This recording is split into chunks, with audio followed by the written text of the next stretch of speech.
네, 시면상한가 금요일입니다. 자, 오늘도 특이점으로 문 열어볼 텐데요. 오늘은 어떤 이야기를 먼저 나눠볼지, 오늘 현대차를 두고 좀 어느 정도 찌라시가 증권가에서 좀 나돌았습니다. 오늘 현대 모비스와 현대 글로비스가 주가가 엄청 올라갔던 모습을 보여줬고요. 이에 대한 주가 향방에 대한 이야기 오늘 나눠보도록 하겠습니다. 그리고 오늘 조선주와 화장품에 대한 이야기도 함께 나눠볼 텐데 최근에 여기를 두고 연속성이 얼마나 있을 것이냐. 주가는 고점인데 이 고점을 뚫어낼 수 있는 역량이 충분한지에 대한 이야기 오늘 특이점에서 확실하게 나눠보도록 하겠습니다.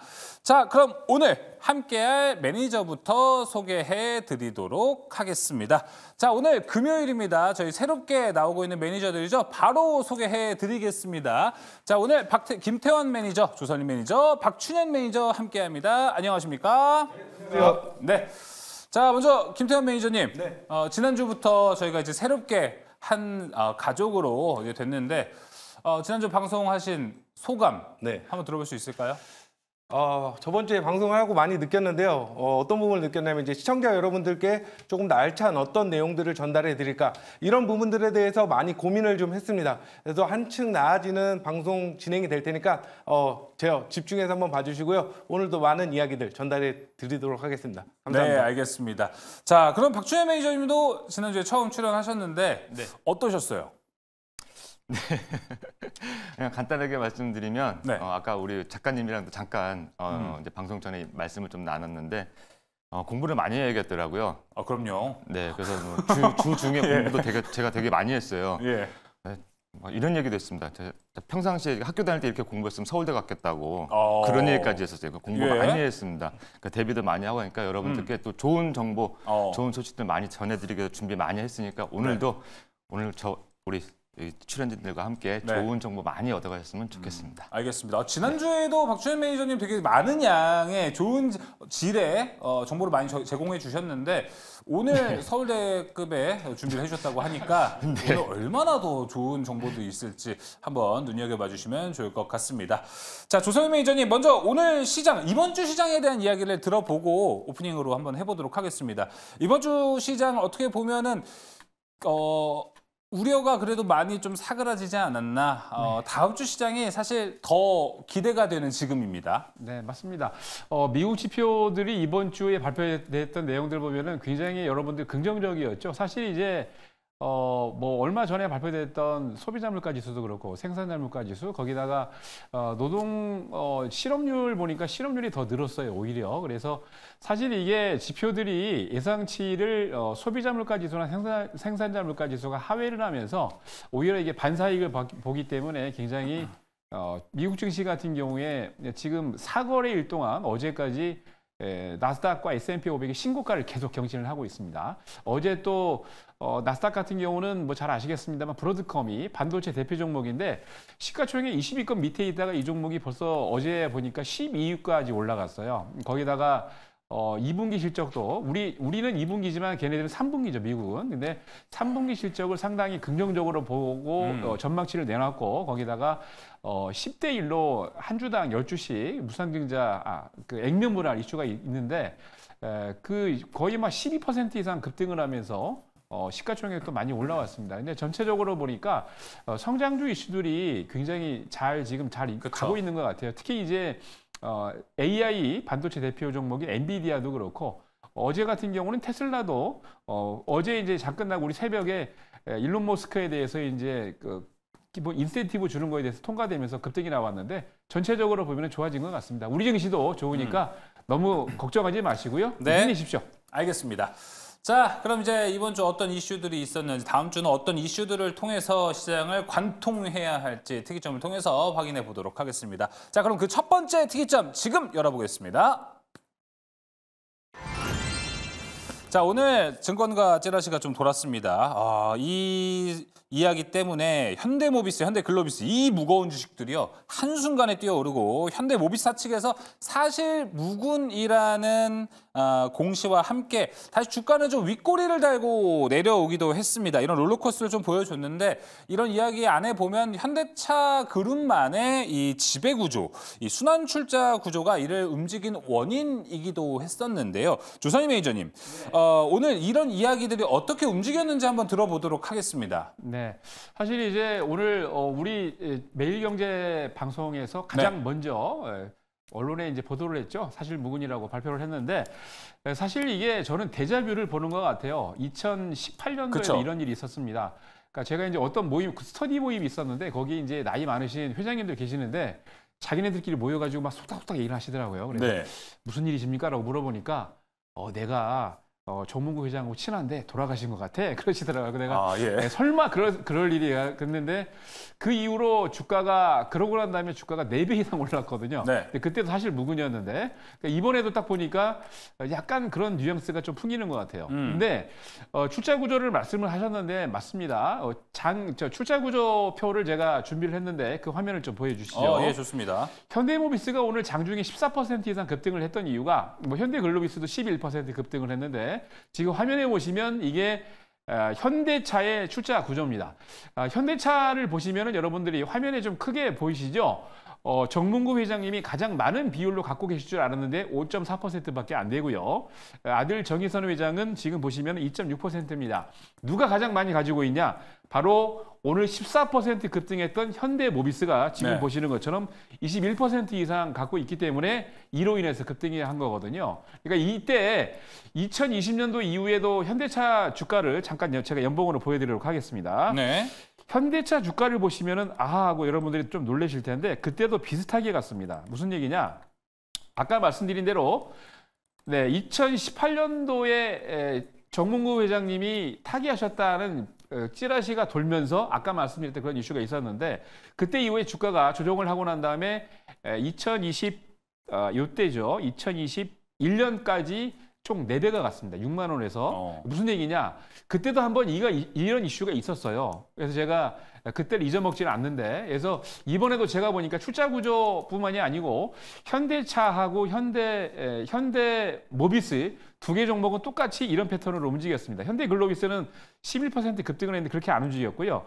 현대모비스도 차트가 조정을 했다가 한 3배 정도 이상 올라왔거든요. 그래서 이게 이전에 2018년도, 19년도 나왔던 때 똑같은 일이 벌어지고 있구나라는 생각이 들었고 실질적으로 그거보다 더 중요한 건 이겁니다. 뭐냐면 현대차는 제가 1월 달부터 19만 원대부터 계속 제가 강조드리면서 절대로 팔면 안 된다. 이번 장 주도주다 그러면서 19만 원대부터 계속 공략을 시켜드리고 있는데 현대차 같은 경우 이슈가 기본적으로 뭐 전기차부터 시작해가지고 이슈가 굉장히 많습니다. UAM도 그렇고요. 근데 가장 최근에 그러니까 2주 안으로 여러분들 이슈가 나야 될 게 1월 달부터 제가 강조드렸던 바로 인도 법인이 IPO를 하는 겁니다. 이틀 전이죠. 이틀 전 장 끝나기 전에 3시 15분에 주요 일간지에서 보도를 했습니다. 이미 IPO를 선정하기 위해서 준비를 다 끝났고 2주 안으로 인도 법인 IPO를 한다라고 발표를 했죠. 그렇죠. 그게 이제 공시를 통해서도 나왔고요. 그리고 기본적으로 여러분들 지금 이렇게 진행이 되면 보통 인도 증권 세센스 같은 경우는 기본적으로 한 2, 3개월 정도 IPO 진행이 됩니다. 그러면은 인도 IPO를 하는 시점이 9월 달부터 10월 달이기 때문에 지금 6월 달이죠. 6월 달도 중순이 넘었는데 이제 2달 반밖에 안 남았다는 얘기입니다. 그렇기 때문에 제가 봤을 때 현대차 주가가 얼마 전에 뭐 9% 이상 급등했다 조정이 오고 있는데 그때도 제가 말씀드렸습니다. 분할 매수하시라고. 현대차 분명히 이슈가 제가 계속 말씀드리고 있는 게 현실화되고 있고요. 그때 제가 얘기하고 난 다음에 얼마 전에 또 얘기하니까 조선인이 얘기하는 것도 양치기 소년 아니라고 하는데 제가 했던 말이 지금 실제적으로 증명이 되고 있죠. 앞으로 현대차는 분명 이번 장의 주도주입니다. 그렇기 때문에 모아가셔야 되고요. 그뿐만이 아니고 조금 있다가 제가 이제 뭐 전기차 관련 이슈도 얘기를 드릴 건데 전기차 관련 이슈까지 부각이 되면 엄청나게 이게 슈팅이 나올 겁니다. 그래서 현대차 그리고 현대모비스 패키지로 묶어가지고 같이 보시기 바랍니다. 네. 근데 조선님 매니저님 지금 이 현대모비스와 글로비스가 오늘 있었던 이슈로 추가적으로 더 오를 가능성이 있다고 보시는 거예요? 그게 중요할 것 같아요. 네, 충분한 여력이 있습니다. 왜죠? 충분한 여력이 있습니다. 지금 이제 지배구조상에서도 말씀드린 것도 있고, 근데 지난 그 2018년, 19년도 때도 똑같은 일이 벌어졌다라고 말씀을 드렸는데 그때 그러고 난 다음에 실명 매물이 나와서 조금 조정을 했다가 그때 이제 어떻게 갔냐면 실제적으로 코로나 사태 때 실적 대비 너무 저평가되어 있다는 이슈. 그러니까 올해 1월 달에 나왔던 저 PBR 관련된 이슈, 밸류에이션 관련 이슈하고 똑같죠. 그래서 그때 2019년도, 20년도, 21년도까지 4배를 갔거든요, 현대차가. 현대모비스도 마찬가지고요. 그래서 이번에도 분명히 아니다라고 했기 때문에 실망 매물이 좀 나오겠지만 제가 보기에는 지난 2018년, 19년도 같이 실망 매물이 많이 나오지 않습니다. 왜냐? 말씀드렸다시피 인도 법인 IPO가 바로 2주밖에 안 남았기 때문에 그게 이제 보도화되면서 실질적으로 이슈가 더 크게 되면 제가 보기에 주가는 더 갈 수 있다라고 보여지고요. 그리고 가장 중요한 거는 여러분들 전기차입니다. 친환경 차인데요. 지난 미국 같은 경우에 거의 한 3주 전에 GM CEO가 나와서 컨커를 했는데 컨커 때 어떤 얘기 했냐면 자기도 이렇게 GM 자동차, 전기차가 많이 팔릴 줄 몰랐다라고 하면서 각 5종이 지금 판매가 되고 있는데 거기에 대해서 이제 컨콜에서 언론 브리핑을 했는데 그때 앞으로 이제 실질적으로 3분기 때부터 미국 GM이 본격적으로 한 3개, 4개 정도 더 추가돼서 전기차가 나옵니다. 원래 작년 3분기, 4분기 때 나올 게 좀 늦어졌던 이유가 배터리를 만들려고 했다 실패했기 때문에 그런데요. 거기에 부응해서 전기차가 GM보다 현대차가 지금 마켓 쉐어가 더 많기 때문에 제가 봤을 때 충분히 이런 이슈들이 부각이 되면 올해 충분히 더 현대차 갈 수 있다라고 보여집니다. 네, 조선희 매니저님 그러니까 일단은 오늘 같은 잠깐 올라왔던 이슈는 이슈일 뿐 인도 IPO가 더 큰 모멘텀으로 작용할 거기 때문에 현대차 그룹을 좀 더 유심히 보자라고 정리해 볼 수 있을 것 같습니다. 근데 박태환 매니저님 오늘 사실무근이라는 소식과 함께 주가가 윗꼬리를 달고 좀 내려갔습니다. 근데 근본적으로 우리가 궁금한 거는 이 오너의 건강 이상설이 나왔다는 건 우리가 이성적으로 생각해보면 이거는 오너 리스크에 포함이 되기 때문에 오히려 주가가 빠져야 정상인데 왜 현대모비스와 글로비스의 주가는 급등을 했고 사실 무근이라고 하니까 왜 윗꼬리가 되고 내려간 건지 이걸 궁금해하시는 분 되게 많을 것 같아요. 그렇죠. 일단 회사적으로 뭔가 문제가 있다. 네. 그런 상황에서 대표의 문제라면 정말 이건 큰 악재가 맞습니다.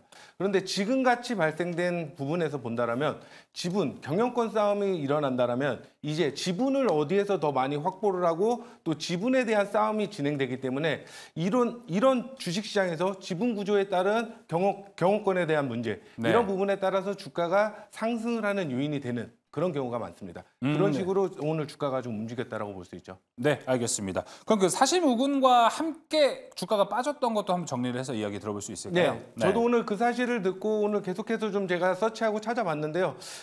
전자공시를 좀 살펴보니까 6시 이전에 화면에서 보이시는 상기 풍문은 사실무근임을 밝힌다라고 정확하게 회사에서 이제 공시를 한 내용입니다.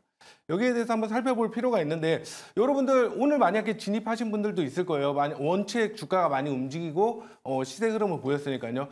그런데 저는 현대모비스를 좀 더 집중해서 보셔야 될 거라고 생각합니다. 그동안의 주가 흐름이 너무나도 컨센서스 실적에 비해서는 주가가 움직이질 못했어요. 오늘 PBR 수준을 보니까 무려 0.54입니다. 1보다 낮은 수준을 저평가가 되었다라고 이야기하는데 거기에서도 지금 현재 너무 낮은 상황이라 주가의 밸류에이션 가치적으로 본다라고 해도 지금 주가의 가격 수준 정말 매력적인 구간이라고 생각되니까 여러분들 현대모비스 꼭 살펴보시기 바랍니다. 네, 알겠습니다. 현대모비스에 대해서 좀 집중해서 얘기를 해주셨습니다. 채팅창 내용을 보니까요. 오늘 박준현 매니저님 현차 없어서 좀 오늘 소외가 됐다라고 이야기를 해주셨습니다. 아무래도 좀 이런 이슈들이 금방 나와버리면은 주가가 올라가 버리긴 하는데 솔직히 오늘 같은 이슈들을 보고 현대차 그룹주들을 더 매력적으로 볼 이유가 생겼다고 보시나요? 저는 지금 방금 이렇게 진행자님 이렇게 질문을 하셨는데 저는 그거에 대해서는 전혀 상관없는 이슈다라고. 그러니까 현대차의 기본 펀더멘탈만 봐도 충분한 주식은 맞잖아요. 근데 오늘 맞습니다. 나온 이슈를 통해서 우리가 더 매력적으로 봐야 되는 건가라는 거죠. 그래서 그냥 이거는 그냥 어떻게 보면 좀 약간의 어떤 해프닝 정도 이렇게 좀 볼 수 있고요. 그 바람에 지금 이제 현대 글로비스, 모비스, 저도 솔직히 그 이제 자동차 쪽 같은 경우는 충분히 좋다라고 좀 생각을 하고 있었고. 또 앞으로 또 금리 인하 시점이 오게 되면 이런 자동차 관련된 기업들은 오히려 좀 금리가 이제 낮아지니까 조금 더 이제 자동차를 할부로 사시는 분들 네. 이런 분들도 많이 사실 테고 또 괜찮아질 거다. 그리고 특히 뭐 지금 완성차 업체 전방 사업에서 자동차 이 판매 대수라든가 줄지 않고 뭐 계속해서 잘 나오고 있습니다. 그러니까 업황 펀더멘탈은 전혀 이상이 없는데 가장 중요한 건 이제 기술적인 부분이 약간 좀 문제가 좀 되지 않았나. 그러니까 좀 더 올라갈 수 있는데 좀 시간이 조금 더 걸리지 않나 이렇게 좀 저는 보고 있습니다. 이거를 한번 차트를 한번 보면서 예, 좋습니다. 말씀을 좀 드리도록 하겠습니다. 자, 오늘 지금 보시게 되면 지금 현대 글로비스 차트를 먼저 보여드리겠습니다. 오늘 5% 상승 마감했습니다. 5.23% 상승 마감하고 장중에 11%까지 급등하는 모습이었어요. 뭐 지금 이 종목이 11% 그러니까 시총이 7조짜리인데 이 정도면 많이 올라갔죠. 요 뒷부분으로 보시게 되면 지금 오늘 꼭지점을 뒤쪽으로 연결되면은 거의 지금 매물과 맞닥뜨려 있는 그런 부분들이고 결국엔 오늘 이거 지금 정말로 죄송하지만 이거 단타 개념으로 들어가신 분들도 분명히 계실 거란 말이죠. 그렇죠, 있죠. 예. 네, 그래서 지금 보게 되면 분봉상 차트를 한번 이렇게 해서 제가 둘러보면은 우리 개인 투자자 여러분들이 가장 좋아할 만한 자리가 이런 자리예요. 이런 자리면은 거의 한 19만 6천 원 정도 자리. 여기서 한번 눌림목 받고 더 이상 가겠지 하고 들어가신 분들 아마 여기서 이렇게 쭉 내려올 때 손절 못 하셨을 거예요. 뭐 대형주인데 집까지 이렇게 빠져봤자 얼마나 빠지겠어. 뭐 이런 개념이 될 텐데 그렇다면은 오늘 이 윗꼬리 부분과 지금 이 뒷전에 3월 달에 윗꼬리 부분이 한 번 더 있습니다. 근데 이때는 뭐 거래량이 많이 없기 때문에 네. 그렇게 큰 위협적인 매물이라고 볼 수는 없지만 오늘 거래량이 조금 붙었어요. 그래서 앞으로 이 종목이 만약에 조금 움직이려면 이 매물 안에서 이런 식으로 캔들이 많이 움직여야 될 겁니다. 이게 얼마만큼의 움직여 줄 것이냐. 그리고 또 다시 한번 거래는 이제 많이 줄 텐데 중간에 얼마만큼 거래가 한 번씩 붙어 줄 거냐. 예. 요거에 따라 가지고 아마 주가가 조금 더 옆으로 횡보하느냐. 아니면 업황을 타고 이제 주가가 우상향 하느냐가 좀 달려 있을 거다. 그래서 오늘 이런 이슈 자체가 이제 대표이사 그러니까 정몽구 회장의 뭐 사망설 이런 부분이 저는 솔직히 이 종목에게 악재라고 생각합니다. 네, 알겠습니다. 이상입니다. 종목에 딴에서는 좀 악재로도 볼 수 있다. 또 반대의 의견도 함께 들어봤습니다. 조성희 매니저님, 근데 아까 이제 얘기를 해주실 때 인도 IPO와 전기차 이야기를 좀 해주셨습니다. 네네. 근데 오늘 2차 전지가 섹터가 죄다 빠졌던 이유를 생각해 보면은 이거 현대차에도 리스크가 되지 않을까라고 생각하시는 분도 있을 것 같아요. 저는 그렇게 생각하지 않습니다. 오늘 이제 2차 전지가 빠졌던 게 어떤 분들은 이제 도널드 트럼프 얘기를 하는데 트럼프보다는 제가 보기에는 에코프로 머티 때문에 그래요. 에코프로 머티 블록딜이 여러분 잘 아시겠습니다만 2대 주주가 블록딜 통해 가지고 했다 이슈와 함께 15% 급락을 하니까 아침에 그것 때문에 시작하자마자 15% 급락을 했거든요. 그러니까 2차 전지가 다 빠졌는데 오히려 2차 전지 관련주 SKC는 오히려 4% 이상 상승했습니다. 계속 신고가인데요. SKC도 2차 전지 관련주죠. 그래서 많은 분들이 지금 뭐 이상하게 생각하시는데 거기에 대해서 여러분 제가 하기에는 충분히 여러 반론이 있겠습니다만 제가 보기에 트럼프 관련 이슈는 낭설이다라고 생각을 하고요. 오늘 2차 전지 빠진 거는 에코프로 머티가 큰 몫을 했습니다. 근데 제가 보기에 다음 주 월요일 날 강하게 2차 전지도 다 반등 나올 거고요. 급등이 나올 거고요. 한 가지 더 말씀드리면은 현대차를 제가 봐야 되는 게 여러분들 도요타 리스크가 있습니다. 도요타가 뭐냐? 도요타가 지금 1사분기 때 EV 전기차를 가장 많이 팔았습니다. 미국에서 16% 팔았고 현대차가 8.5% 팔았는데 앞으로 도요타는 이렇게 팔 수가 없습니다. 왜냐? 지난 20년 동안 넘게 수치 조작하면서 여기에 대한 게 지금 일본 정부에서도 그렇고 미국 정부에서 탄로가 났기 때문에 앞으로 500만 대 이상 팔았던 게 다 수치 조작으로 판 겁니다. 여기에 대한 페널티를 받아야 되니까 반사 이익으로 현대차와 현대차 관련 종목들이 반사 이익을 받습니다. 그래서 제가 보기에 다음 주 월요일 날 걱정 안 하셔도 됩니다. 현대차, 현대모비스 관련 종목들 다 강하게 올라갈 겁니다. 그렇다면 조성희 매니저님, 우리가 지금 이 안에서 현대차 그룹주 안에서 괜찮은 종목을 하나 골라볼 수 있을지 아니면 최근에 이제 현대차 IPO 때문에 이 자동차 부품주들도 조금씩 수급이 들어오고 있는 게 포착이 되고 있거든요. 네. 이 안에서 괜찮은 종목들 좀 골라볼 수 있을까요? 네, 뭐 요즘 이제 화끈한 게 지금 현대차하고 현대모비스 말씀드린 두 종목이고 부품주 같은 경우는 화신이 또 바닥 찍고 올라오고 있습니다. 맞아요. 그래서 강하게 올라오고 있는데 앞으로 현대차가 형님이죠. 먼저 가면은 화신부터 시작해서 뭐 성우하이텍, 뭐 예전에 1월 달에도 말씀드렸던 종목들이 있죠. 그런 종목들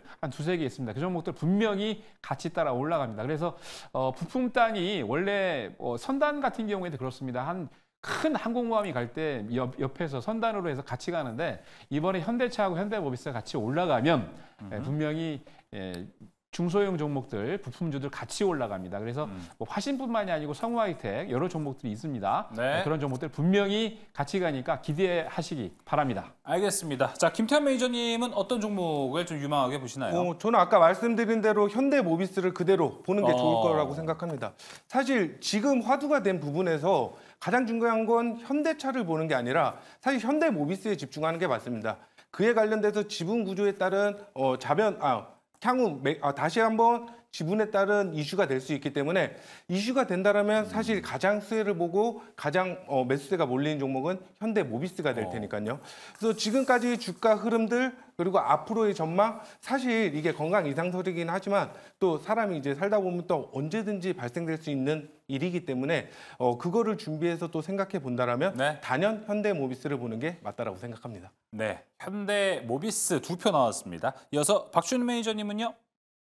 네, 저는 뭐 탑픽적으로 좀 꼽아보자라고 하면 HL 만두라는 좀 주식을 부품주로 가는군요. 네, 한번 좀 꼽아보고 싶습니다. 그러니까 뭐 여러 가지를 다 떠나서 가장 최근에 지금 핫하게 움직이고 있는 그런 흐름의 종목 중에 하나다. 라고 네. 좀 볼 수 있고요.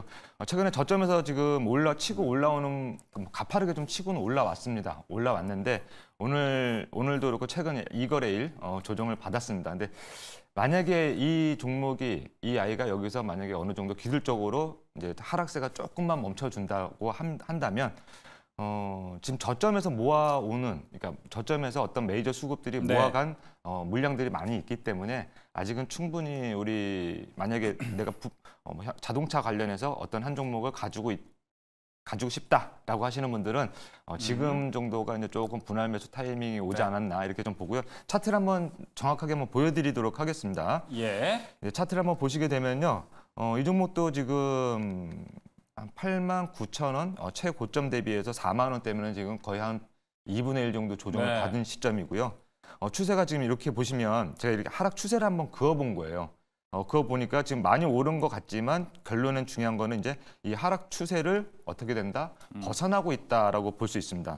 그래서 이 차트를 이렇게 조금 더 줄여서 만약에 지금 들어가시라는 게 아니라 만약에 이 아이가 옆에서 이렇게 횡보하는 모습이 나와준다면, 이때는 좀 분할 매수 타이밍이지 않나라고 좀 보고 있습니다. 자, 여기서 앞전에 지금 4월 달에 지금 들어왔던 4월 달에 한 번, 5월 달에 한 번, 그다음에 6월 달에 한 번 이렇게 세 차례에 걸쳐서 거래량이 한 번씩 많이 거래가 됐죠. 근데 이게 지금 이때가 보시게 되면은 대부분이 장대 양봉입니다. 장대 양봉 이후에 거래 없이 조정을 받았거든요. 이런 경우에는 지금 저는 제가 해석하기로는 이 모든 부분이 아직까지는 매직 구간이다라고 예상을 해볼 수 있습니다. 네. 그리고 지금 이 가격대에서 만약에 대량의 거래량이 발생한다면 포기해야 되겠지만 그렇지 않고 계속 이런 소량의 물량으로 주가가 이제 옆으로 횡보한다면 그때가 이 종목을 이제 급등할 때 중간 눌림목으로 보고 좀 도전할 수 있는 자리지 않나 이렇게 말씀을 좀 드려보도록 하겠습니다. 가격대가 라인이 얼마 정도 라인이 되죠, 매니저님? 저 가격대가 지금 한 43,000원에서 43,000원. 네, 43,000원에서 뭐 플러스 마이너스 한 1,000원 정도 네. 그 정도 보시면 될 것 같습니다. 알겠습니다. 자, 오늘 증권가 찌라시 이야기로 현대차 그룹주에 대한 이야기를 첫 번째 좀 특이점을 나눠봤습니다. 현대차가 그리고 대표적으로 지금 저 PBR, 기업 밸류업과 관련된 종목이잖아요. 그런데 좀 어느 정도 체질 개선도 오늘 좀 필요하지 않았나 이렇게 좀 생각이 듭니다. 밸류업이 된다면 사실 이런 순환 출자 구조 같은 것도 어느 정도 좀 체질 개선을 해내서 다음에는 또 여러 투자자들이 이런 거를 좀 예상치 못한 이슈 이슈로 받아들일 수 없게끔 하는 구조, 이런 좀 체질 개선도 어느 정도 필요해 보인다는 생각이 듭니다. 자, 첫 번째 특이점 이제 마무리해 보도록 하겠습니다. 이제 두 번째 특이점으로 넘어가 보도록 하겠습니다. 두 번째 특이점 열어주시죠. 자, 이번에 조선주에 대한 이야기도 해보도록 하겠습니다. 우리가 뭐 3년 내내 지금 슈퍼사이클이다, 조선주에 대한 이야기를 하고 있고 이제 실제로 실적이 찍히고 있는 시기입니다. 오늘 어느 정도 특히 한국조선해양 같은 경우에 주가의 반응이 와서 이제 신고가 라인에 올라갔고요. 지금 그 밑에도 같이 올라갈 것을 대기하고 있는 종목들이 많이 기다리고 있습니다. 그렇다면 지금 조선주는 우리가 어떤 투자 전략을 함께 좀 세워보는 게 좋을지에 대한 이야기 나눠보도록 하겠습니다. 자, 먼저 김태현 매니저님, 지금 조선주에 대해서는 어느 정도 고가 라인까지는 올라온 모습이거든요. 네. 그러다 보니까 이게 지금 여기서 더 찍고 올라가느냐가 중요한 건데 네. 어떻게 보고 계십니까, 지금? 저는 여기서 충분히 더 올라갈 여력이 있다라고 생각하는 요인들이 몇 가지 있는데요. 네. 거기에서도 살펴보면 일단 신규 수주 목표치, 이 목표치를 벌써 달성을 했고 더 추가적으로 달성할 여력이 너무 높다라고 지금 보여지는 상황입니다. 이에 관련돼서는 일단 해상 운임도 지금 9주 연속 상승하고 있는 상황이고요. 그리고 조선업 쪽에서 본다라면 이제 최대의 난제였죠. 우려했던 인력난. 이런 인력난 해소와 실적은 추정치보다 더 높아질 가능성이 충분하며, 그리고 전체적으로 본다라면 조선업계 탄탄한 수주가 이어지고 있어요. 지금 현재 실적이 그렇게 찍히고 있고 이어지다 보니까 대형 조선사 업체에서는 벌써 목표했던 영업이익을 벌써 추가 상승 넘어가는 그런 회사들도 지금 나오고 있는 상황입니다. 그래서 앞으로를 본다면 수주권이 저는 가장 더 중요한 모멘텀으로 작용되지 않을까 이렇게 생각하고 있습니다. 네, 알겠습니다. 자, 그러면 여기와 관련해서 이제 박준현 매니저님은 조선주를 좀 어떻게 보고 계신지도 이야기를 들어보면 좋을 것 같습니다. 서울대급 정보를 이제 좀 알려주시죠. 네. 예. 갑자기 예. 서울대급이라고 하니까. 네. 네, 일단 좋은 정보라고 좀 말씀을 좀 드리고 싶고요. 그러니까 저는 이걸 먼저 말씀드리고 싶습니다. 앞에 여기 우리 매니저님 먼저 말씀해 주셨지만 가장 중요한 부분은 조선 업황이 그러니까 한 10년 전만 하더라도 그러니까 괜찮았습니다. 근데 10년 전후로 해가지고 그때도 보면 대표적인 종목은 그냥 삼성중공업을 예를 들도록 하겠습니다. 매출은 어마어마하게 늘었습니다.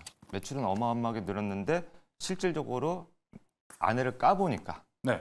저가 수주였습니다. 그러니까 매출 외형적인 부분들만 어떻게 보면 키우는 그런 부분들이 있었기 때문에 거기에 실망했던 그런 부분들이 주가로 반영이 돼서 삼성중공업 10년 전 차트 제가 잠깐 한번 보여드리면서 이거 저 설명을 드리도록 하겠습니다. 자, 삼성중공업 차트입니다. 지금은 이렇게 보니까 지금 2년치 차트인데 많이 올라왔네 이렇게 생각하실지 모르겠지만 10년치 차트를 한번 쭉 제가 한번 뒤로 가서 보게 되면 네. 자, 이 종목은 지금 4만 원, 3만 원대 있던 종목이었는데 지금 거의 그러니까 2014년도입니다. 2014년도 대비해서 지금 거의 9천 원이면은 많이 힘들었죠. 그리고 최근 전까지만 그러니까 코로나 이후에도 지금 보시게 되면은 5천 원, 6천 원이었습니다. 이 이야기는 뭐냐면 이때 한번 실망했던 부분들이 이제는 어떻게 된다? 실적들이 많이 올라오고 있으니까 그러면 당연히 주가들도 이렇게 실적에 대한 불안감 때문에 자신감이 없었던 그런 부분들 때문에 주가가 떨어졌다면 이제는 수주도 벌써 한 2023년도 그러니까 작년 재작년을 거치면서 어마어마하게 수주가 많이 나왔습니다. 자고 일어나면 진짜 무슨 벌크선이니 LNG선이니 엄청난 수출 계약 공시를 많이 나왔는데 그때도 솔직히 얘기 드리면요, 저는 조선주를 믿지를 않았었어요. 여기는 저것도 저가 수주 아니야? 일단 까봐야지. 그러니까 2023년도에 한 거, 2022년도에 한 거, 이거 실질적으로 다트 전자 공시에 나오는 거 보고 대응해도 늦지 않는다라고 저는 이렇게 말씀을 드렸던 사람이었는데, 근데 지금 보면은 실질적으로 이제 재무제표로 까보면 실질적으로 매출, 영업이익이라든가 매출, 영업이익 이런 당기순이익 이런 부분들이 계속 올라와 주고 있습니다. 그쵸. 네, 그렇기 때문에 이것도 잠깐 한번 보여드리겠습니다. 자, 기본적 분석이 한번 들어가면 흑자로 돌아섰죠, 확실히. 네, 삼성중공업 기본적 분석 재무제표 쪽에 들어가서 보게 되면은요. 2023년도 8조 매출에 지금 영업이익이 2,300억 정도 나왔습니다. 근데 역시 어떻게 됐습니까? 단기 순이익은 1,500억 정도 적자였습니다. 단기 순이익이 적자라는 이야기는 뭐냐면 뭐 인건비 내고 세금 내고 임대료 내고 이자 주고 뭐 하다 보니까 다 빼고 차포 다 떼고 나서 보니까 어이쿠 결국에는 1,500억 손실이었습니다. 근데 이제 올해부터 돌아서죠. 보시게 되면은 지금 단기 순이익이 2,600억 정도 턴어라운드 되는 그런 부분들이 있기 때문에 요거는 정말로 이제 실적이 돌아서 주고 있구나. 실질적으로 매출도 계속 나와주고 있구나. 이렇게 좀 판단이 됩니다. 그래서 뭐 공략하시는 부분은 상관이 없는데 그러니까 만약에 나도 조선주 하나 갖고 싶다라고 하시는 분들은 상관이 없는데 많이 오른 주식보다는 그러니까 저점에서 이렇게 많이 오른 주식보다는 저점에서 이제 좀 횡보하고 있는 그런 종목들이 있을 겁니다. 그런 종목들 실적 재무제표 꼭 확인하시고 그런 종목들 위주로 조금 골라보시면 좋을 것 같다라는 말씀 드리고 싶습니다.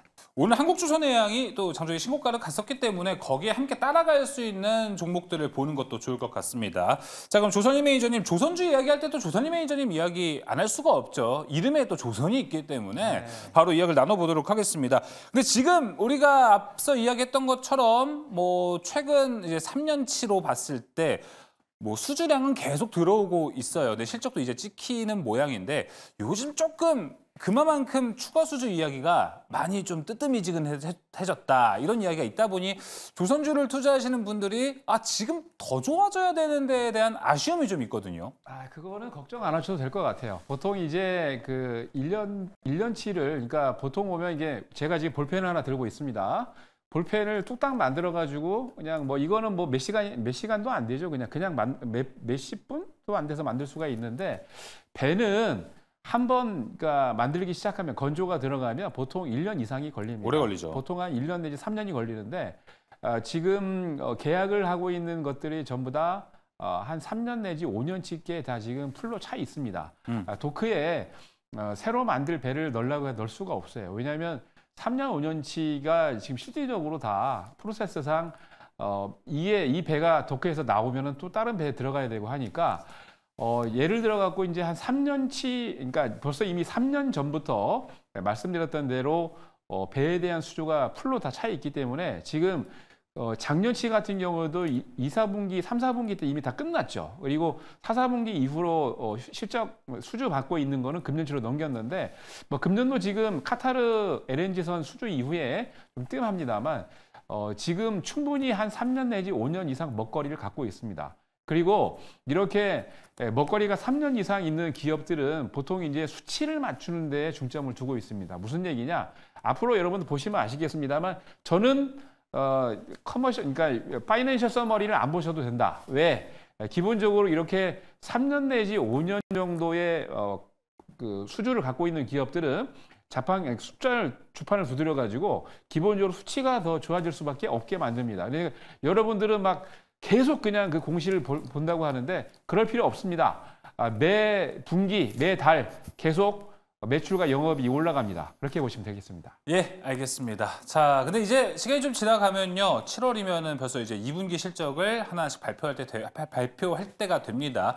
실적 시즌이 되면은 조선주들이 주가를 한번 띄우기 마련이거든요. 그런데 지금 앞서 이야기했던 것처럼 이 실적 시즌에 우리가 뭐 미국 주식을 볼 때도 엔비디아 영상 항상 얘기할 때 실적이 중요하긴 한데 가이던스가 중요하다 이런 얘기를 항상 하거든요. 근데 조선주도 이제 어느 정도 그 추가 수주에 대한 이야기, 기대감이 좀 있어야 재료가 올라가는데 재료가 좀 되지도 않을까 이렇게 생각이 들기도 해요. 그런데 실적도 중요할 것 같습니다. 지금 HD 현대중공업을 기준으로 봤을 때는요. 작년 이제 1분기 영업이익이 213억이었고요. 지금 일단 컨센서스 2분기는 956억 원이 나와요. 거의 4배가 넘는 수치가 컨센이 나오는데 이 정도만 딱 나오면은 조선주의 주가는 튀어 오를지 이게 더 궁금한 것 같습니다. 김태환 매니저님은 지금 딱 컨셉만큼만 나오면 된다 주입니까? 아니면은 컨셉을 훨씬 상회를 해야 좀 조선주가 추가적으로 더 올라갈 거라고 보십니까? 지금 컨센 정도만 나오더라도 사실 주가는 밸류가 충분히 저는 상승 여력이 있다라고 보여지고 여기에서 앵커님이 말씀하신 대로 정말 컨센서스 이상으로 만약에 뭐 영업이익이 나온다라면 주가는 정말 걷잡을 수 없이 좀 폭주할 수 있는 사실 기술주만큼 폭발적이지가 못하죠 조선업종의 그쵸, 종목들이. 그래서 좀 재미없는 감은 좀 있습니다. 그래서 저도 사실은 개인적으로는 뭐 제가 즐겨하는 업종은 아니지만 그래도 요즘에 좀 살펴본 결과 이쪽으로도 우리가 투자처를 충분히 가져놔야 여기에서 소외되지 않고 이에 따른 긍정적인 시그널 상승을 충분히 좀 챙길 수 있다라고 생각되고 여기서 오늘 또 말씀드릴 종목이 있는데 바로 이어서 예, 종목 바로 들어보겠습니다. 네. HD 현대미포라는 종목입니다. 이 회사 같은 경우 아까 제가 수주에 대해서 좀 중요하게 말씀을 드렸는데 이미 목표했던 31억 달러 수주가 이미 돌파가 되었고 111%가 그러니까 추가적으로 달성이 된 수치가 34억 5,600만 달러가 벌써 찍힌 상황이에요. 그렇기 때문에 향후 수주가 더 증가한다면 현대미포에서는 주가 밸류업이 멀티플을 조금 더 상향을 시킬 수가 있다라고 볼 수 있고요.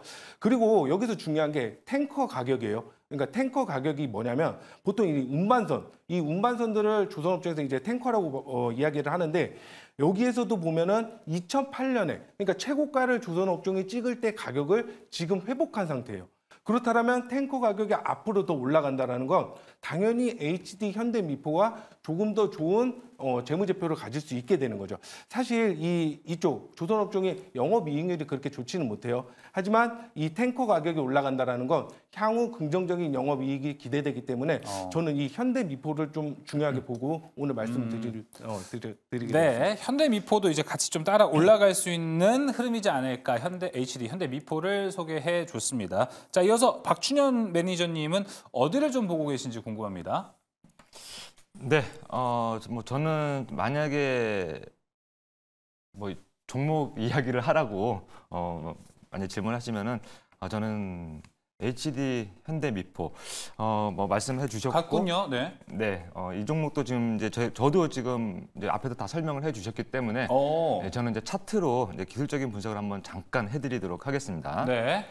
이 종목도 지금 보시게 되면은 고통을 많이 받았습니다. 저는 항상 주식을 할 때 여러분들께 또 저희 지인한테도 이렇게 말씀을 드려요. 주식은 시세를 사는 거다라고 말씀을 드리거든요. 자, 보면은 이 종목도 지금 11만 원권에서 움직였던 종목이었다가 작년 그러니까 올해죠. 올해 5만 8천 원대까지 거의 뭐 고통을 어마어마하게 받았던 종목이다. 근데 이 종목도 지금 보시게 되면 추세 자체만 놓고 보면 추세를 여러분들이 그으실 때는요. 이거 왜 요 앞쪽으로 이렇게 지나가도 되지 않습니까? 라는 질문을 하실 수도 있는데 그게 아니라 요 최저점이 있습니다. 요 최저점 바로 앞을 지나가는 추세 라인을 그으시면 돼요. 그렇기 때문에 요 고점에서 지나가는 라인을 이렇게 잡으시면 돼요. 그렇다면 이 종목도 어떻게 된다? 이제 하락 추세를 벗어난다. 하락을 멈추었다라는 이야기예요. 자, 이걸 보시고 또 차트를 조금 더 확대해서 보여드릴게요. 여기 한 두 날에 걸쳐서 지금 장대 양봉의 거래량이 지금 연속성 있게 붙었습니다. 이 이야기는 뭐냐면 자, 여기를 만약에 이 종목이 다시 한번 우상향을 해준다면 이렇게 만약에 우상향을 해준다면 자, 이 부분이 매집이라고 이야기할 수 있을 만한 그런 자리가 되겠다. 이런 특징이 되겠다라는 걸 여러분들께 말씀을 좀 드리고 싶습니다. 그래서 만약 뭐 한 종목을 골라라라고 이야기를 하면 뭐 일단 뭐 실적 부분이라 일단 어떤 모든 걸 다 떠나서 기술적으로 보셨을 때는 현대미포가 좀 가장 낫지 않을까 이렇게 마무리하도록 하겠습니다. 네, 현대미포까지 이야기 들어봤는데 현대미포 근데 수급에서는 외국인이 거의 지금 사고 있지 않거든요. 그럼에도 불구하고 매력적인 구간이 좀 있을까요? 수급에서는 왜냐면 외국인이 좀 들어 올려줘야 되는 걸 기대하는 게 있잖아요. 네, 대부분이 지금 외국인 수급, 기관 수급, 개인 수급 이렇게 세 가지 정도로 나눌 수가 있는데 개인들이 산다고 못 올라갈 주식은 없습니다. 그리고 하루 중에 여러분들이 이거는 아셔야 돼요. 하루 중에 코스피가 총 거래되는 대금 있지 않습니까? 그 중에 그러니까 달걀로 이렇게 원형을 놓고 보면은요, 이 절반이 개인들이 사고 팔고 하는 거래 대금이고요. 예. 나머지 절반이 원래는 기관과 외국인이 합쳐서 우리 개인들 사는 만큼 거래 대금만큼밖에 되지 않습니다. 그러니까 단지 개인들은 뭉치지 못하는 거고 외국인들과 기관은 뭉쳐서 큰 금액으로 움직이기 때문에 우리 개인 투자자들이 질 수밖에 없다. 이런 이야기들을 하는데 저는 그렇게 수급적인 부분에서는 이제 거래량, 그러니까 산 사람이 많냐, 판 사람이 많냐가 조금 더 중요하다. 걱정하지 않다. 걱정하지 않으셔도 좀 될 것 같다라고 말씀드리겠습니다. 알겠습니다. 자, 조선희 매니저님 바로 종목으로 넘어가 보도록 할게요. 네, 저는 이제 픽이 바뀌었습니다. 2년 전에는 현대미포였는데 삼성중공업으로 바뀌었습니다. 삼성중공업이요? 예, 화면을 좀 보여주시죠. 네. 제가 이제 숫자는 걱정하지 마라라고 말씀드렸던 이유가 바로 이겁니다. 바로 무슨 얘기냐? 잘 보세요. 왼쪽에는 연간 실적인데 적자를 영업이익을 내고 있다가 2023년도에는 2,333억 그리고 금년에는 4,150억으로 예상 실적을 엑스페이테이션을 잡고 있는데 가이던스죠. 멀티플 곱하기 30 정도 하면은 12조 돼야 되는데 오늘 시가총액이 7조입니다. 7조. 그리고 제가 숫자를 걱정하지 말아라고 하신 게 보세요. 2023년 3월이죠. 1, 4분기 때 1조 6천 매출인데 2, 4분기 때 1조 9천, 3, 4분기 때 2조, 4, 4분기 때 2조 4천이죠. 똑같은 영업이익도 똑같은 수치로 올라오고 있습니다. 무슨 얘기냐? 3년, 5년 동안 일거리를 갖고 있는 기업은요. 숫자를 이렇게 맞출 수가 있어요. 그래서 제가 이걸 안 봐도 된다고 했던 얘기입니다. 그러니까 거기다가 7월에 뭐 어찌됐든 간에 여러 가지 영일만 이슈가 막 부각이 되고 있는데 7월에 시추가 지금 들어갈 거라고 얘기를 하고 있죠. 그게 스웨덴인가 노르웨이인가 좀 헷갈리는데 시드릴이라는 회사가 들어갑니다. 근데 시드릴이 갖고 있는 이 기계가 바로 삼성중공업이 만들었던 3조 5천억짜리 바로 그 배입니다. 네. 여러분 아시겠습니다만 이 조선 업종에 오랫동안 보셨던 분들은 삼성중공업이 정말 알턴이가 뭐였냐면 시추선이 3조 5천억짜리인데 이게 재고가 2대 있었거든요. 그걸 못 팔아가지고 죽을 뻔했는데 얼마 전에 그거를 다 정리했습니다. 근데 이게 앞으로 7월 달에 시추 들어오기 시작하면은 뭐 한간에는 농담으로 그래요. 야, 이거 우리나라에 있는 석유공사하고 가스공사에서 사이되는 거 아니야? 삼성중공업의 이 시추선을 그렇게 얘기할 정도인데 하여튼 그렇게 된다면 여기에 대한 이슈가 더 부각이 되면서 올라갈 거고요. 분명히 제가 보기에 7월 달 이슈까지 있기 때문에 삼성중공업은 여기에 대한 수혜받는 종목으로 딱 지정이 될 겁니다. 거기다가 숫자는 말씀드렸죠? 걱정하지 않으셔도 됩니다. 네, 알겠습니다. 자, 삼성중공업이 이제 포항과도 좀 연관돼서 또 우리가 뭐랄까 모멘텀이 추가가 될 수도 있다라고 이야기해줬습니다. 원래 본업 조선으로만 봐도 괜찮기 때문에 그 부분도 잘 보면 좋을 것 같습니다. 자, 채팅창에 이제 햇살님께서 저희가 이제 새롭게 세 분과 좀 함께하다 보니까 매니저님들의 특성을 좀 하나하나씩 좀 분석을 좀 해주셨습니다. 하나하나씩 살펴볼까요? 좀 띄워주시면 좋을 것 같습니다. 자, 먼저 박준현 매니저님 이야기입니다. 성격이 무지 세심하신 분 같아요. 화이팅! 이렇게 얘기를 해주셨습니다. 저도 이야기를 해보면서 서울대 역시 아무 데나 가는 게 아니겠구나. 디테일하게 차트 하나하나씩 봐주는데 이런 추세 저런 추세 이렇게 좀 디테일하게 살펴봐 주시는 게 방송에서 쉬운 게 아니거든요. 진짜 대단하신 것 같습니다. 감사합니다. 네, 자 그리고 다음 채팅도 같이 읽어보도록 하겠습니다. 이번엔 김태환 매니저님 긴장하신 것 같다라고 이야기를 하는데 긴장 좀 많이 하셨어요 지금? 아무래도 조금 저는 아직까지는 사실 되는 것 같습니다. 네? 아예 안 된다라고 얘기는 못하는 것 같아요. 그래요? 네, 조금 긴장을 하셨다. 그럼 저도 최대한 김태환 매니저님의 긴장 풀어지게끔 저도 옆에서 좀 살살살 이야기를 해보도록 할게요. 자, 그리고 조선희 매니저님에 대한 이야기도 있는데 뭐 조선희 매니저님 그냥 건강하시라 라고 이야기가 써 있어서요. 이 부분까지 해보도록 하겠습니다. 햇살님 이렇게 매니저님들의 특성을 잘 살펴봐 주셨고 너무 감사드리고 또 적극적으로 채팅해 주시기를 바라겠습니다. 자, 그럼 이제 세 번째 특이점으로 넘어가 보도록 하겠습니다. 열어주시죠. 자, 오늘도 화장품주에 대한 이야기를 좀 나눠보도록 하겠습니다. 너무너무 잘 나가는 K뷰티인데요. 자, K뷰티에 대한 이야기는 지금 여기도 조선주와 비슷할 것 같아요. 아까 좀 어떻게 보면 화장품주가 좀 더 실적에 찍히는 속도는 빠를 수 있습니다. 그리고 수급도 빠르게 움직이기 때문에 빠른 매매를 하시는 분들의 입장에서는 되게 매력적인 섹터가 되지 않을까 싶은데 여기도 사실 지금 인기 있는 종목들은 이미 고가 라인에 좀 서서 있습니다. 그러다 보니 여기도 확실히 지금 어떤 투자 전략을 좀 세워야 되는지가 중요할 것 같은데 자, 긴장하신 김태환 매니저님 한번 이쪽으로 이야기를 나눠보도록 하겠습니다. 네. 화장품주에 대해서는 좀 어떻게 보세요, 평소에? 평소에 워낙 좋아했던 업종이라 저는 사실 이번 상승이 더더욱 반가웠던 것 같습니다. 특히 사실 우리나라 화장품 시장은 특히 종목들은 이제 중국 관련 뭐 광군제 이슈나 여러 가지 뭐 사드 관련해서 이제 보복을 좀 우려한다. 이런 이야기가 있을 때 특히 더 좋은 시세 상승을 보였는데요. 이번에 좀 이야기가 다릅니다. 서구권, 그러니까 미국 쪽으로 판매 실적 수출이 조금 더 증가할 거라는 데이터가 이번에 나왔는데요. 네. 이번 데이터를 보면 미국에서 21.9%, 그리고 중국에서 19.6%, 일본에서 10.6% 정도 수준의 데이터가, 그러니까 수출 데이터가 나올 것이다. 이런 전망에 힘입어 오늘 크게 강세의 시세를 보였는데요.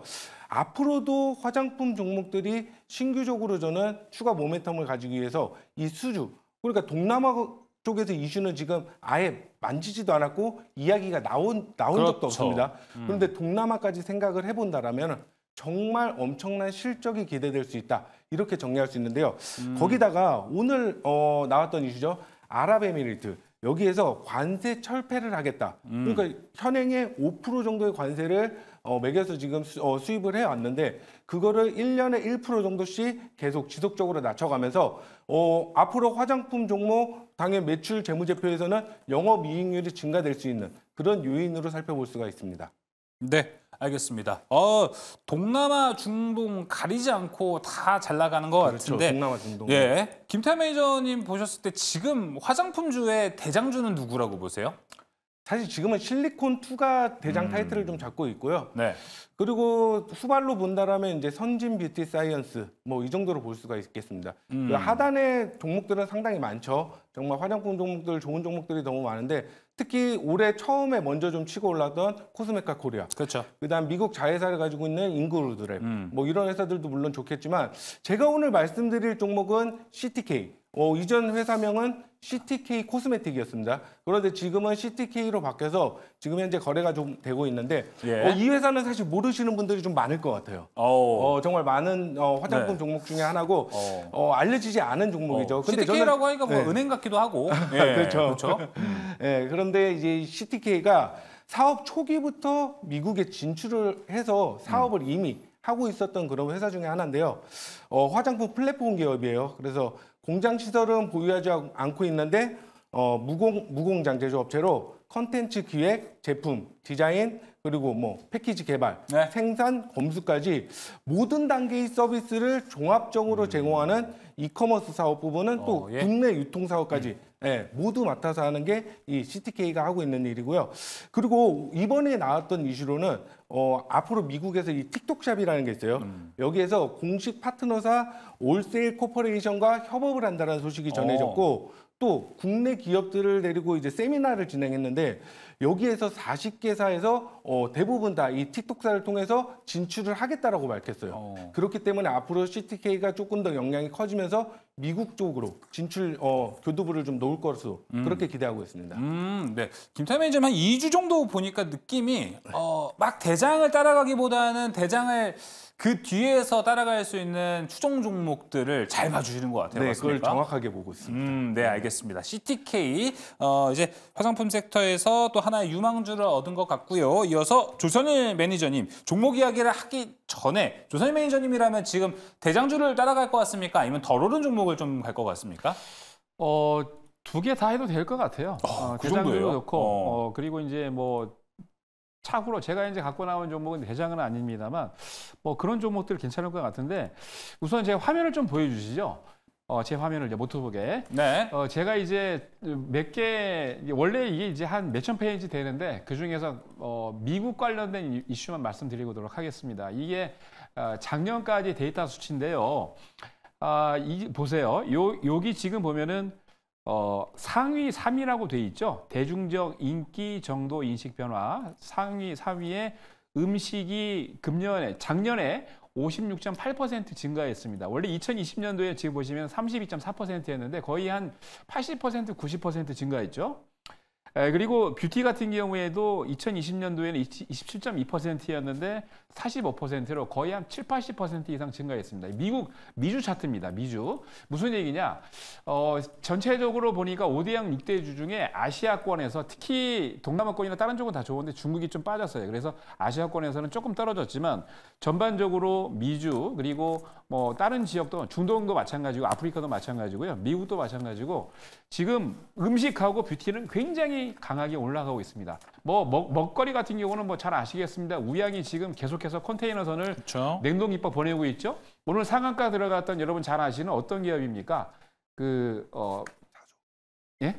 네, 맞아요. 사조대림. 예, 그 종목, 그 회사가 말씀드린 대로 이제 이 회사도 미국에 이제 김밥 수출한다고 상한가 들어갔는데 이 뷰티 쪽도 마찬가지예요. 지금 뷰티 쪽도 엄청나게 지금 매출이 많이 늘어나고 있는데 일본 같은 경우는 지금 100개 매장을 늘리고 있는 어떤 기업은 그 기업 매장이 생기자마자 일본 그 국민들이 엄청나게 줄 서고 있습니다. 그 뜻은 앞으로 먹거리와 음식과 뷰티는 제가 보기에 6개월 이상 더 갑니다. 한 1년 갈 수도 있어요. 그렇기 때문에 지금 1등 종목이 실리콘투로 치고 나갔는데 제가 그쵸. 보기에는 후발 종목들도 괜찮다고 보여집니다. 그래서 저는 2개의 종목, 그래서 클리오하고 색조 화장품의 대표적인 종목 클리오하고요.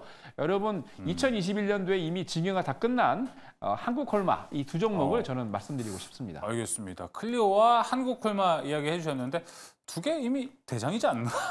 라고 또 생각도 듭니다. 자, 그럼 이제 박주현 매니저님 종목으로 압축해 보겠습니다. 네, 일단 뭐 이슈는 앞에서 다 말씀을 해주셨고요. 그래서 지금 일단 뭐 종목과 뭐 여러 가지들을 말씀을 좀 드려야 될 것 같습니다. 근데 아까도 말씀드렸다시피 오늘 지금 아랍에미레이트 한국화장품 관세 철폐 요 부분에 잠깐 조금 더 첨언을 해드리면은요. 이게 내년에 지금 국회 그 비준 동의를 거쳐야 됩니다. 그래서 만약에 거기서 거쳐서 승인할 경우에 단계적 철폐 이제 이렇게 해서 단계적으로 이제 매년 1%씩 이렇게 낮춰진다. 그렇게 되면은 지금 아랍에미레이트 쪽에 우리가 수출할 수 있는 연간 금액이 한 1억 달러 이상 예상하고 있다. 이런 소식들도 지금 나오고 있으니까 여러분들이 좀 참고를 해주시고요. 네. 잠시만요. 이게 제가 차트를 지금 하나 좀 열어보고 좀 말씀을 좀 드릴게요. 세심해요, 역시. 네. 자, 일단은 API라는 종목을 먼저 바로 좀 말씀을 좀 API. 드리도록 하겠습니다. 자, API라는 종목은 지금 신규 상장한 지가 얼마 안 됐습니다. 신규 상장한 지가 얼마 되지 않았고 지금 차트가 이제 크게 보여지나요? 네, 지금 보여지고 있을 겁니다. 자, 그래서 저점이 지금 21만 원 정도에서 형성이 됐고 이 종목이 신규 상장 그러니까 공모가가 제가 알기로는 한 25만 원 선 정도 돼 있는 걸로 알고 있습니다. 그래서 지금 현재도 39만 원 선이면 별로 나쁘지 않다. 이렇게 좀 정리를 해드리고요. 추세 자체도 지금 보시게 되면 이렇게 지금 추세를 타고 올라가고 있는 추세다. 저점을 이렇게 높이고 있죠. 나쁘지 않다라고 볼 수 있고요. 자, 여기에서 지금 하나만 더 말씀을 드릴게요. 이게 이제 신규 상장한 지 얼마 안 된 종목이라고 했는데, 이건 이제 탑픽 종목으로 말씀을 좀 드리고요. 왜 하나를 더 보여드리냐면은, 마녀공장이라는 종목도 있습니다. 오늘 좋았죠, 또 이제. 네, 어제 오늘 뭐 흐름들 나쁘지 않았던 종목이었는데, 이 종목도 지금 보시게 되면, 이 차트가 작년 6월부터밖에 차트가 없습니다. 그 이야기는 어떻게 된다? 신규 상장한 지 얼마 되지 않는다. 이 종목도 지금 이렇게 하락 추세를 마치고 계속해서 좋은 흐름들이 나오고 있는데 제가 굳이 설명도 안 할 왜 마녀공장을 꺼냈냐. 자, 화장품 섹터는요. 어떻게 보면은 한 번 움직이면 연속성이 좋다. 이렇게 제가 늘 말씀을 좀 드려요. 그래서 뭐 하루 이틀, 한 주, 2주 이렇게 움직이고 끝나는 게 아니라 보통은 몇 달씩, 심지어는 한 1년씩도 움직일 수 있는 게 화장품 테마다 이렇게 말씀을 좀 드렸고요. 근데 그 중에서도 이렇게 신규 상장한 지 얼마 안 된 종목들이 최근에 지금 잘 움직이고 있습니다. 그러니까 여러분들이 화장품 섹터에서도 신규 상장한 지 얼마 안 된 종목들 조금 이렇게 살펴보시면 좋을 것 같다. 이렇게 말씀드리도록 하겠습니다. 보호예수 물량 같은 거는 뭐 리스크는 좀 없는 편인가요? API가 많이 그래서 지금 제가 아까 잠깐 말씀드렸다시피 보호예수 같은 경우는 보통 3개월, 6개월, 12개월 정도로 묶입니다. 근데 대부분의 지금 공모가 제가 아까 공모가를 말씀드렸던 이유가 이제 그 공모가 근처에 있는 종목이다. 그러니까 많이 올라간 종목들 말고요. 네, 알겠습니다. 김태환 매니저님 방금 손을 들으셨는데 어떤 내용이죠? 왜 손을 들으셨죠? 화장품에서 좀 제가 강조하고 싶은 종목이 또 하나 있어서 그걸 좀 팁을 좀 시청자 여러분들께 이 이야기를 하면서 좀 긴장을 좀 풀어볼까 이렇게 좀 말씀을 드리고 싶은데요. 알겠습니다. AS텍이라는 종목입니다. 화장품 자외선 차단 원료 기업인데 여기서 살펴볼 정말 중요한 부분이 있어요. 영업이익률이 한 30%가량이 나옵니다. 그래서 최근에 사실 한 2달 전부터 제가 정말 강조를 많이 드렸던 종목 중에 하나인데 70%가량이 좀 올라왔습니다. 그래도 저는 그때 당시부터 미리 말씀을 드렸어요. 올해 농사는 그냥 AX택으로 그냥 끝날 수 있다. 그 정도로 아직 기업의 실적 밸류 가치가 충분히 주가에 묻어나지 않았기 때문에 그에 따른 주가의 상승은 네. 추가적으로 연속이 될 수 있다고 말씀드렸기 때문에 네. 이 종목 꼭 살펴보시기 바랍니다. 알겠습니다. 보너스로 AS텍 종목까지 이야기를 해주셨고 이 종목을 통해서 긴장을 푼다고 얘기하셨습니다. 저는 이제 집에 가볼 퇴근할 시간인데 저랑 있을 때까지는 긴장을 하고 이제 뒤에서 임민수 아나운서가 기다리고 있는데 임민수 아나운서를 위해서 이 긴장을 일부러 푸신 것 아닐까 이렇게 생각이 듭니다. 자 이렇게 세 가지 특이점 이제 마무리해 보도록 하겠습니다. 자 그리고 아까 따블님께서 채팅창을 하나 올려주신 내용이 있는데 일진아이솔루스에 대해서 스터디 좀 해달라 이렇게 얘기를 해주셨어요. 이 이야기를 보면은 아무래도 뒤에 오늘 종목 상담이 금요일마다 기다리고 있거든요. 일진아이솔루스에 대해서 혹시 매수를 하셨다면 여기에 대한 것도 함께 이야기를 나눠서 종목 상담까지 이어가 보시면 좋을 것 같습니다. 자, 그럼 먼저 특별한 포트 대결로 넘어가 보도록 하겠습니다.